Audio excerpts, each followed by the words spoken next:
On October 26th, we decided to go to London Zoo to aid our science presentation. This is what we found. We looked at why school trips are beneficial. According to Belsom M 2010, school trips are beneficial to children as they demonstrate to children that the learning is possible outside the classroom. Children have the chance to see the practical side of things that they have learned or are currently learning about. As trips lead to what children have been learning in class, they will help children remember the lessons they have learned. We believe school trips are beneficial because it allows children to make sense of new concepts and solutions. They may see some children in the classroom who may have only seen some aspects of the world through a TV screen or book. So this enables the children to use real-life facts and experiences to support their learning. School trips can also take children out of their own comfort zone and into an adventure where they can broaden their interests. And we've got a quote here from Wind and Reed saying, "Learning is a process of actively being full of experience. It is what people do when they want to make sense of the world." And in support their learning ability and existing knowledge. By going on school trips and leaving the class environment, children have the opportunity to expand upon their learning and support the children learning about. It's important that school trips build on existing knowledge to help the children expand on their thinking and understand the world around them. Whiteburn and Coleman argue that children need intellectual challenge, and this comes about by children actively constructing their own understanding. Therefore, we have to ensure that they can investigate. By going on school trips, children have the opportunity to guide their own thinking and find out things they are personally interested in knowing, and this opportunity gives the children a chance to understand concepts. Trips enable children to see things that they would not usually see, which makes it interesting and enjoyable for everyone. For some children, the school trip may be the first and only time they will go to that place, making it a memorable experience. Children learn differently and understand things better when they can actually see everything in front of them rather than in a book or on the internet. So, why would you go on a trip to London Zoo, and what can they provide? The zoo provides the opportunity for a unique environment with inspiring educators, real animal artefacts, and even live animals. That information was taken from the ZSL London Zoo pamphlet. And we tried to ensure that our trips would be a reasonable cost to pupils and teachers. To make the cost of trips cheap as possible, we would take the buses and tubes to the zoo, and children are able to travel on London buses after 9:30 and 4:30, and on tubes after 9:30 and 9:50, depending on the zone you're travelling in, and 4:30 and 3. If you're a road to London school, this is an educational venue, including the zoo. The tube allows 2 adults for every 10 children to travel for free, so if you have any more additional staff, you need to take this extra cost into consideration. To enter the zoo, the cost is between £5.50 and £7.50, depending on the time of the viewing that will take place. The zoo allows 1 adult to enter for free for every 6 children, so again, you can have a great ratio of staff to pupils, you need to take this cost into consideration. The zoo also offers education services for pharmaceutical specialists. So we also use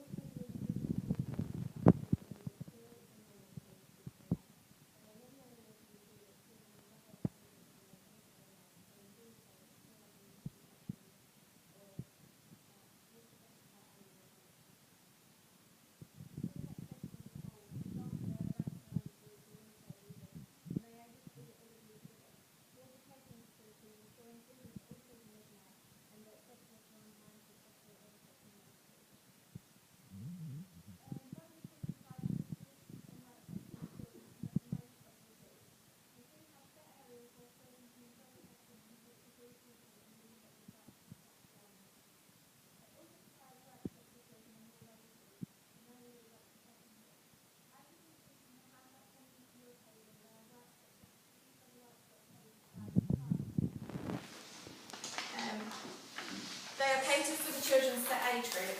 Also, after speaking to a man at the zoo that runs the programs, if teachers tell them in advance what they are focusing on, they can make provisions to reinforce the main learning focus. We also looked at links to the early years and national curriculum, looking at how the trip can be used in each key stage. From previous experience in early years settings, I have seen that children have done topics about caterpillars and butterflies during the summer term.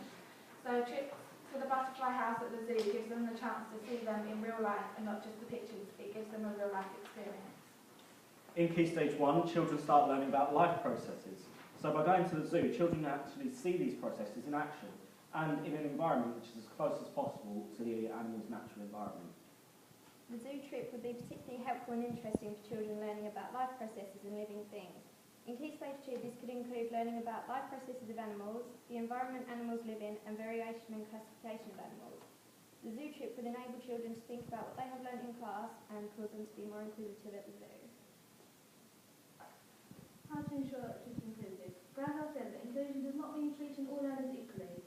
Some children will require different provision to access common learning content, and other times different content will be necessary. It depends on the specific needs of your learners. And from this, we've each looked at SEN we've seen in school and briefly described how we ensure that those children are included on our trip. With regards to cerebral palsy, I had a child in my class on school experience who did suffer from cerebral palsy, and if I were to take him on a school trip, I have some various tactics which I found would actually help. For example, if a child with cerebral palsy is ambulant, which means that they can walk, you would only need a 1-to-1 ratio, so one staff to one child for the children with cerebral palsy. However, if they're non-weight bearing, which means that they're permanently wheelchair bound, they would need a ratio of 2 adults to that child in order to keep safeguarding measurements and requirements in check when toileting, as well as ensuring that with the risk assessment prior to the arrival at the zoo, they need to make sure that there are personal care facilities available or a room to bring a portable hoist to lift the child out of the wheelchair. The Bexley LEA released an information pamphlet called Health and Safety of Pupils in Education Exhibits, and they state that it may be helpful to the pupil if one of the supervisors on the trip already knows that child well and appreciates their needs fully. The group leader would need to discuss the visit with the parents of the pupil to ensure that suitable arrangements have been put in place. And finally, the Australian Cerebral Palsy Organisation, they say that it is needed for a 1-to-1 ratio with a child unless you can integrate them fully, once again coming back to the point whether they're ambulant or not, to take part in all of the activities provided by the zoo. To make sure that the hearing experience are included, there's a specialist hearing assistant on hand who would be able to help them with sign language so that they understand what is being said and doesn't miss out on anything.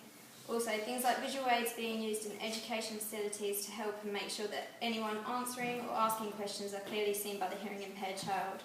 The NDCS say that these are the main things in best helping a hearing impaired child enjoy the trip to its fullest.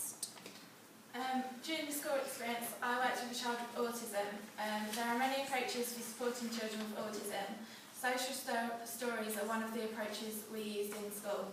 The National Autistic Society says social stories are short descriptions of a particular situation, event or activity which includes specific information about what to expect in the situation and why.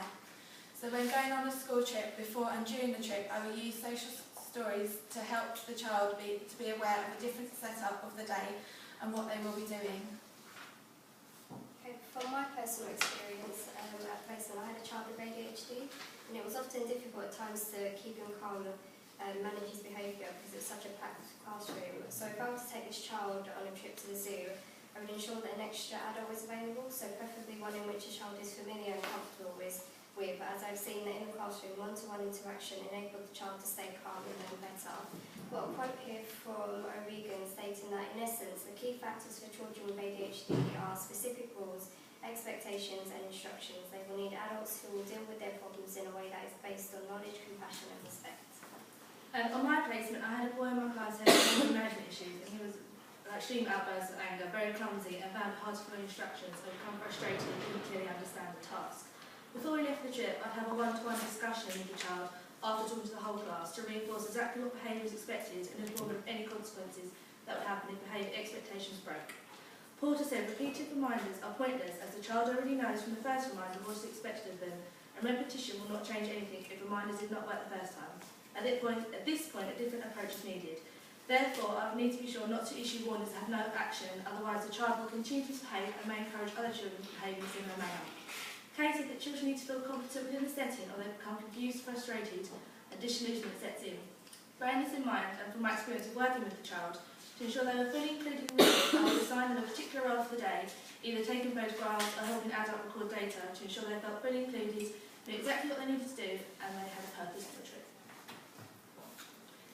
It's important for a risk assessment to be in place when going on school trips. A copy of our own risk assessment is on your tables. It's in the shape of a grid. London Zoo has their own risk assessment when it comes to school and group visits. The zoo recommends that at least one adult for every 6 children for visits. It also depends on children's ages and children with additional needs, so schools must follow this when planning trips. Gilbertson recommends visit the site beforehand to ensure that you are all aware of the opportunities, distractions and hazards on the site. So before the children are taken on the trip, teachers who are attending should go there first and start to plan their trip around their class and their individual's needs. We have composed our own risk assessment from our own knowledge and from what we saw when we went to the zoo ourselves. The risk assessment makes sure that you know what the hazards are and what could happen, and you can try to prevent them. So on your table you should have a worksheet, and what we've done is we've created one worksheet differentiated for year 1, and they'll be doing that worksheet during the visit to the zoo, so if you want to fill out there should be enough to pairs.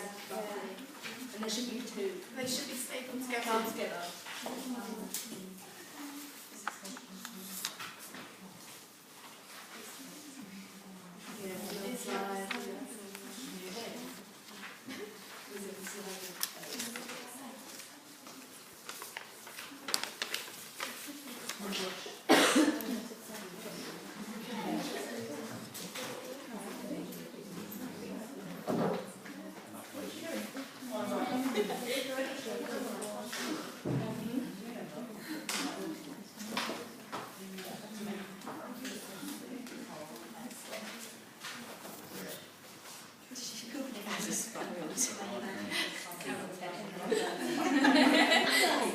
Enjoying yourself, Shari. When your arm's aching by now. You have to give it back to me at the end, you know that, don't you?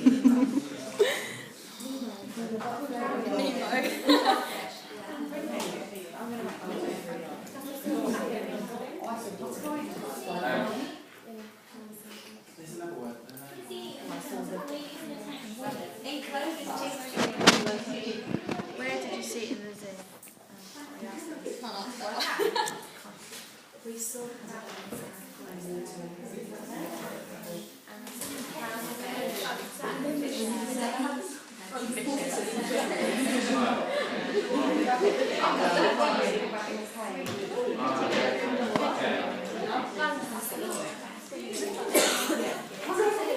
Thank you for listening to our presentation, and we hope you enjoyed it.